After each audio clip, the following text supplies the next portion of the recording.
Professor, good evening. Yeah, fine evening. How are you, sir? Yeah, I'm doing well. And you? Great. Yeah. Tonight, we have a special personality with us on MSTV Special Edition.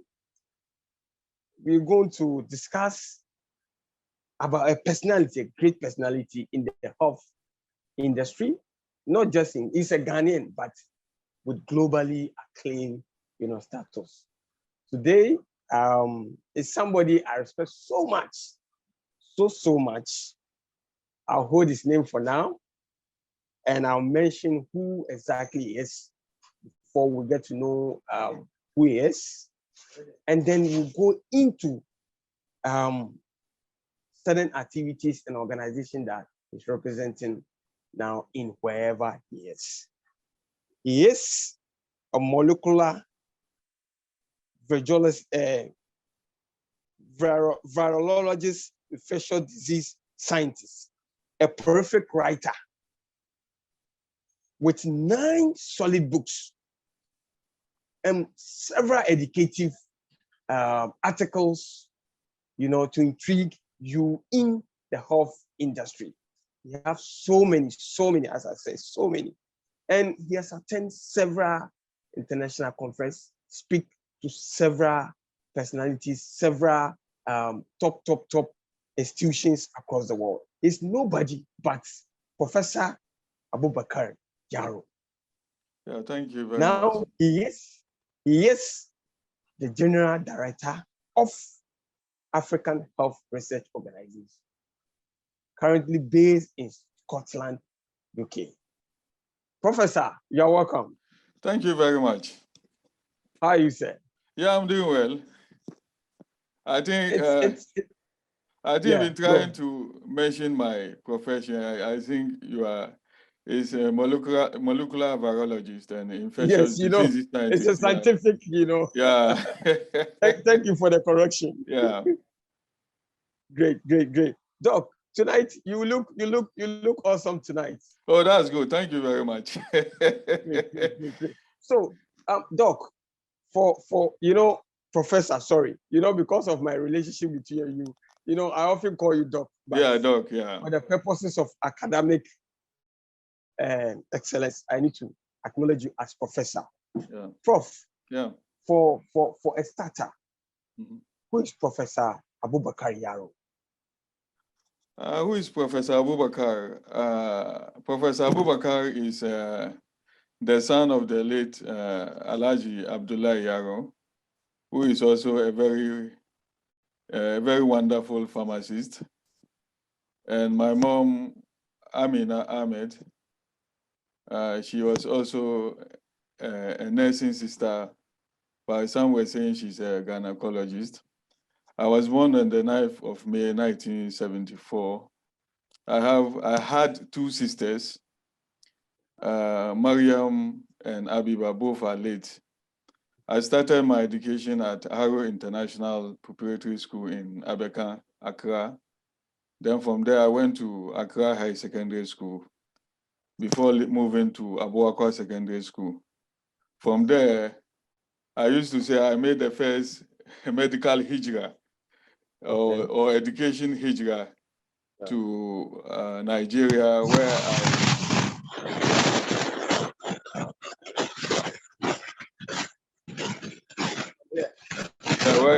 I attended Usman Danfodio University. So after my first degree, I came to Ghana and worked at my general hospital for some time before migrating to UK, where I joined John Moore University. Then later I also joined University of Strathclyde. And from there, there have been a lot of activities. And what again? Well, my dad is late. Hello, Prof. Yeah, hello. Yeah, my dad is late. Prof. Hello. Yeah, I'm here. Yeah, my dad is late, while my mom. Hello, Prof. Yeah, hello. Can you hear me? Hello. Yeah, Prof. I can hear you. Yeah. I was saying my dad is late, but my mom, unfortunate, when I was around between 7 to 10 years, I cannot be sure. She got missing, so Missing. that's that. Yeah, missing. Yeah, it's a wonderful world. When this program, what is it name? Is it population program was initiated in Ghana? I was told that she was made like the program director. So she was going to Kumasi to go and organize some workshop. And when she went, she didn't reach Kumasi, and since then we've not seen her again. Wow. That's when. I mean, which year? For now, my family cannot tell me which year, but the only thing they used to tell me is I was between 7 to 10 years. And now I'm almost 44 years, so you can understand the period that she got missing.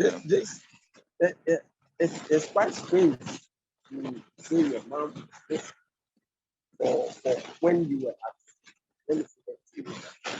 as young as 7 to 8 thereabouts, and up to date, there's no any trace of information about her. Quite strange. Yeah, it's strange, but yeah, it's strange. I remember I once asked this question when she got missing or whatever. What happened? And I was told that well, the old man tried his best, but at the end of the day, no, they didn't find her. That's the reality at stake now. They didn't find her, so. Yeah. And there's no trace of like an accident on the way or something like that.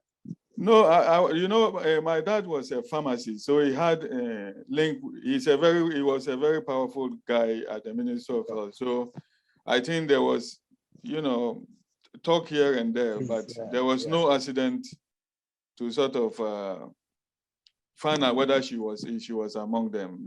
At that time that she said she was going to Kumasi, there was no accident along Accra to Kumasi Road. So definitely it was not an accident. Don't you think it might be like a kidnap got to extend that somebody killed her or something like that? Because since you said your dad was then a powerful man, let's say in Nigeria, people who are let's say financially strong or powerful people trying to kidnap them, and then sometimes they want money. If it doesn't work that way, they kill the person. Yeah, I think at a point, there was once, I was told that there was once that somebody came from Kano, and the person said that there was this man called Metasine. So there was this allegation or whatever that somebody saw her in the Metasine camp. But when the army attacked Metasine camp, most of them were freed. And then somebody said they saw her at, what's the name? Murtala Mohammed Hospital. Even one of my uncles called the late Malan Karami. When I think he was told that somebody worked there with a similar name, but by the time he came, she had left. So we don't know, what really happened. Yeah, we don't know what really happened. Yeah.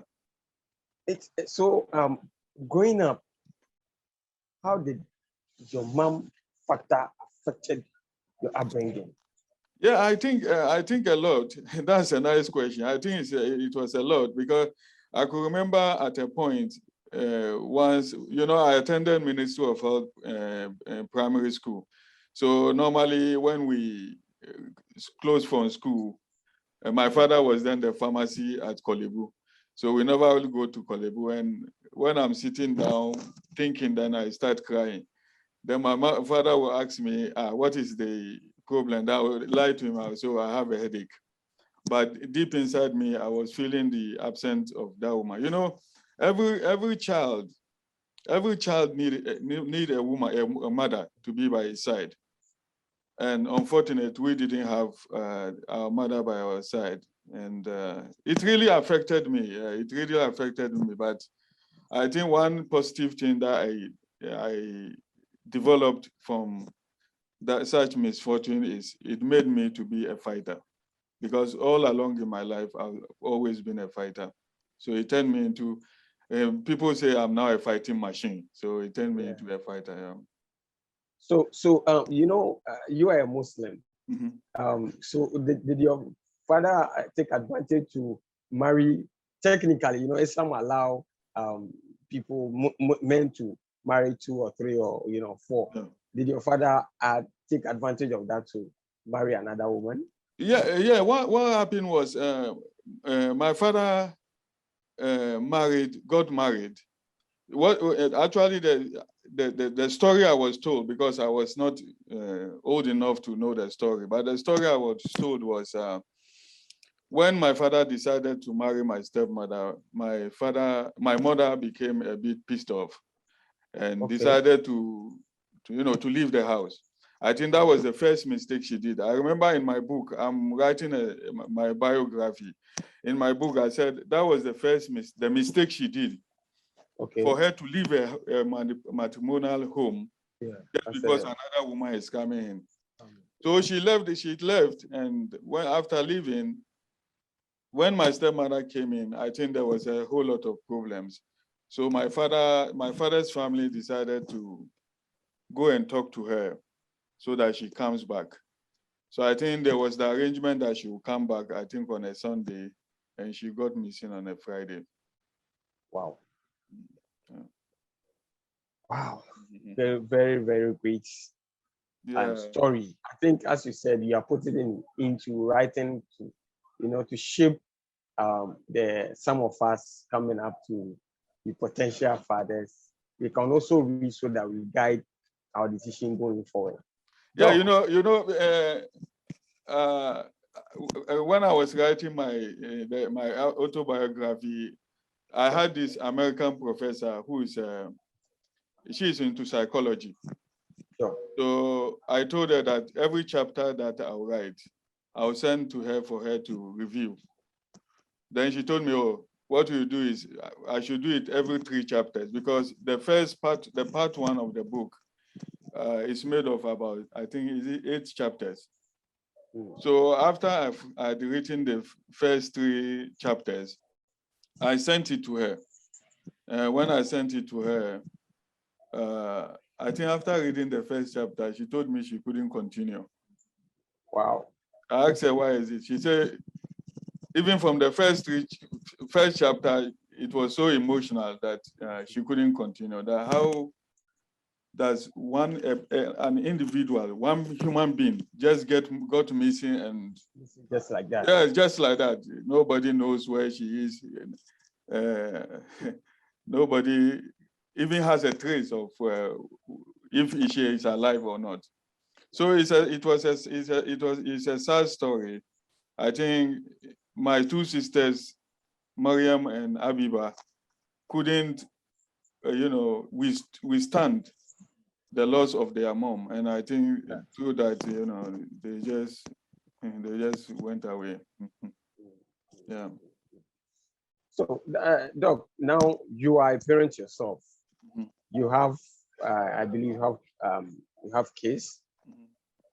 How is that affecting your relationship, or maybe even guiding you strictly, relationship between you and your kids? How has that, experience affect or shape your relationship with your kids? Yeah, you know something. The missing of my mom made me realize something, because I passed a very, very difficult part, a very, very extremely difficult part that I think, I used to say that maybe Allah want me to be somebody. That's why Allah made me pass through. But I passed through a very, very difficult times in my life. And I think that is really guiding me. So even if you could talk to my children, they will tell you that we love our dad. It's because I want them to have what I didn't have in life. That's the parental care. So that is guiding me, and I hope it will guide me further. Yeah. Great. Doc, I think we've delved a bit into your personal stuff. Yeah, We need to look into your professional. Now you took us through your educational stuff, where you started your basic school, then you came to university. Now you travel outside to UK to further your education. Well, now you are not just not a medical personality, but a health general director of African Research Organization. Can you take us through a bit of how you successfully got here? You know, because there are more medical personalities across the globe, but when you look at where you've got into and where your organization that you are leading has got into running an international science, leading science. I mean, it's something that it's marvel. And looking at your background, can you take us through how you jump from one to where you are now? Yeah, let's start with Doc, before you do that, let me announce to our viewers that this interview is a special interview which will be streaming live on MSTV Ghana, on our Facebook, on our YouTube, on our website, on our main channel as well. So it's exclusive interview through the Zoom system, but it will be aired live on MSTV Ghana, streaming on YouTube and on our Facebook and all our social media handles as well. So, Doc, you can go ahead with your when all this idea of Africa Health started in Nigeria. Yeah. When I was taking my first degree, I was facing a lot of financial problems. Okay. So I was then blessed to be a very good footballer. So I had a friend called Dambaba. So Dambaba once told me, you every day you are suffering, you don't have food. Sometimes you go like 2 days without eating. Why not go and join a football team? At least you'll be getting something out of it. So I went to enjoy a team called Kasim United. And sometimes, we travel all the way to Agadas, even sometimes to Algeria to go and play a football match. Maybe we play on a Algeria. Sunday. Yeah, Algeria, yeah. Wow. We play on a Sunday. A Sunday in the evening, we leave Algeria or Agadez. Maybe we come back to Sokoto. Usman Danfodio is in Sokoto. Yeah, we come to Sokoto maybe Tuesday morning. I rush to go to campus. Then my colleagues will tell me, where did you go? We have a test in the next 1 hour. So the experience, and by the fact that when you are going from Sokoto to Niger, Agadez, you pass so many places. Yeah. And some of the places, when you go and the water you see them drinking, it's not fit for human being to drink. Yeah. So something started developing in me. Then when we went for our clinicals, there was this specific case that changed my entire view.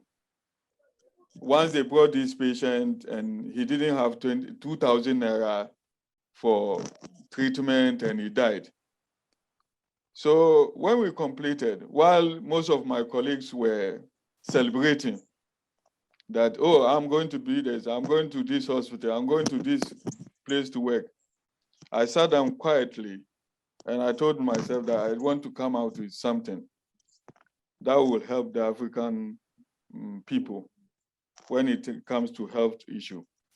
Yeah. So I started before even I started, out of my own money, I said, let me travel around West Africa to go and have a firsthand, view of what is really going down on the ground, down in the village, those places, those that most of our so-called politicians and others do not even think of going. Yeah. So I went to so many places like Zabzugu, Tatale, Sokoto, so many places.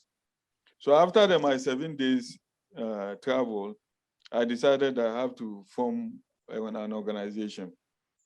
So initially, the name of the organization was Africa Medical, Research? But later, when I spoke with some few people, we changed it to Africa Health Research Organization. So at the beginning of the organization, there was an issue that we faced. That's the issue of trust. You know, I have to be frank. Whenever an African comes out with something, there is some perceived, negative thinking about whatever an African brings up. So in the early beginning, we had to face a lot of questions. Our sincerity. Do we really want to do something, or we are just coming for to make money and go away? And one of my main desire in life is I just don't want to die and go away. Yeah, I wanted to leave. Yeah, I wanted to leave something behind so that when I'm long gone, the knowledge that I'll leave behind will be talked of. So I used to tell most of people we approach to, look, it's not about the money that we are looking for. We are trying to establish something, and I am leading. So if it fails, you hold me responsible. So we kept, moving. Some will come, some will hear the name of the organization. Initially, they come. They were thinking there are a lot of money, but when they come, there is no money. So they will just go. So through that, we kept going, we kept persevering, and Africa Health Research Organization is now one of the well-recognized institutions in the world. So how long have you been operating, or been leading this African Research Organization? Yeah, we started in 2008. 2008, but as I said, at a point, there were so many problems here and there, so many challenges. Sometimes we had to go under the ground to strategize things. So for it to establish here in Scotland, we started in 2018 or 19. And from there, we've been going from strength to strength. Doc, we'll come back to African Health Research Organization. Yeah. But I want you to take us to, in the medical environment. I'm not a medical person, but virology. First off, what is virology, and why did you go into that area of expertise or practice? Well, virology initially about just up to 2019, people didn't know much about virology. Yeah. But I think COVID-19 has made the world know what is a virus. So a virologist is somebody who studies viral diseases, not only viral diseases, who studies viruses. Yeah. So I think that's the basic definition of who a virologist is. So to the question of why did I go into virology, I remember when I was giving my admission to Usman Donfodio, I was given surgery, to go and do surgical sciences. But when I went, I decided to change. So I changed and, took the route towards virology. And viruses marvels me. Viruses marvels me. So at that tender age, I had the belief that so many of our diseases, or so many diseases that are in the world, have some viral background. And I think out of inquisitiveness, because I'm very inquisitive, I decided to go into virology. And again, of all the specialty, it's only virology that can tolerate me, because I'm very stubborn. Okay. So it's only virology that can tolerate me. So I think that was the main reason why I went into studying viruses. Yeah. Does Africa have to? That Africa also affected your decision in choosing virology? Because Africa, there's several viral issues. Did it also affected your decision? Yeah, you know, we were growing at the time when HIV was causing so much mayhem in Africa. So I think that may have also played a part, especially at that very early beginning when HIV was, you know, causing that mayhem around the world. You weren't hearing like big time Africans who are in the field of virology. So I think is one of the factors that may have played a part in me going into that field. But I'm honored to be in that field. I'm very honored. Yeah, I'm very honored. Yeah. Is it exciting to be a virologist? Yeah, for me like this, I don't know. I don't think there will have been any work expertise that would have gone if there was no virology. Maybe I would just have stopped and go and become some football coach. It's very exciting. You know the excitingness. Yeah. During COVID-19, there was once when there was the lockdown. I remember there was one time I've been in the house for almost like 7 days. So one day I said, let me go out walking. So I walked like for almost 1 hour and I didn't meet one human being. So when I was going there, I said, so you see, as I'm walking, unlike maybe my enemy or a thief that I will see coming to me physically. Yeah. Maybe in the sky there are viruses moving around, but we cannot see it. So that excitingness, that excitingness, you know, it's very exciting to be a virologist. Yeah, and I'm very proud and very honored to be one. Is it a space a lot of people are excited to be part, or it takes, you know, people with special, you know, like you, because you said you are stubborn, that's why you jump into that space. Are there many people in that space? No, there are not much people there. You know, there are not much people in that field. But I think one of the reasons for that is the fear of viruses itself. Okay. Because anybody that will tell you that a viral disease has got a cure, I will start questioning that person. Because when you have the definition of what is a virus itself, we can just manage it. We can just reduce the viral load here and there. So I think it's the fear of that viruses itself that makes people. And you know, when you are working in that field, it requires patience. It requires you to be stubborn. It requires you to be hard work. And I think most people don't want to take those risks. Doc, Prof, can you take us? You know, currently the world is economically, and all our movements are restricted due to COVID-19. Tell us a bit about COVID-19 and how it has shaped the world, you know, on the grand scale. Yeah, COVID-19 is from, you know, within viruses, like the way we human beings have got our tribes. For example, I'm a Hausa Fulani, I'm a Wangara, I'm whatever. So viruses too, we have different viruses. So COVID-19 is among the viruses we call coronaviruses. So coronaviruses, there are many of them. But those that have been of international concern are 3. SARS, which happened, I think, in Hong Kong some years ago.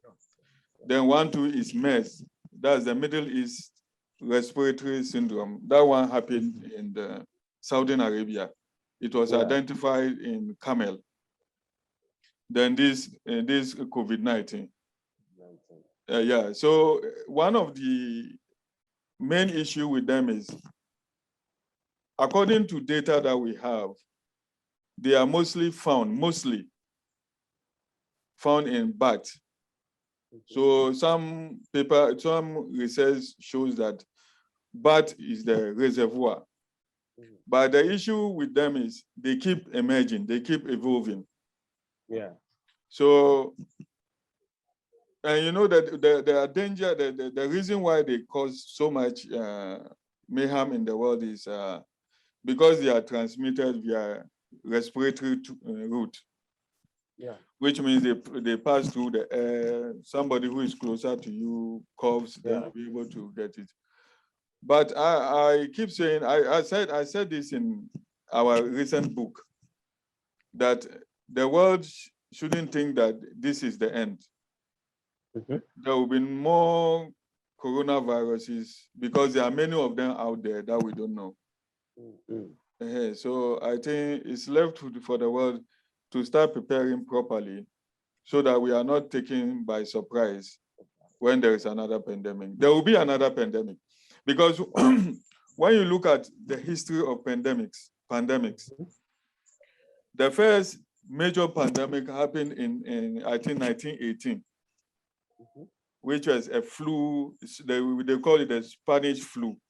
During the Spanish flu, I think from what we read, it killed over almost 100 million people, or affected 100 million. Yeah, 100 million people.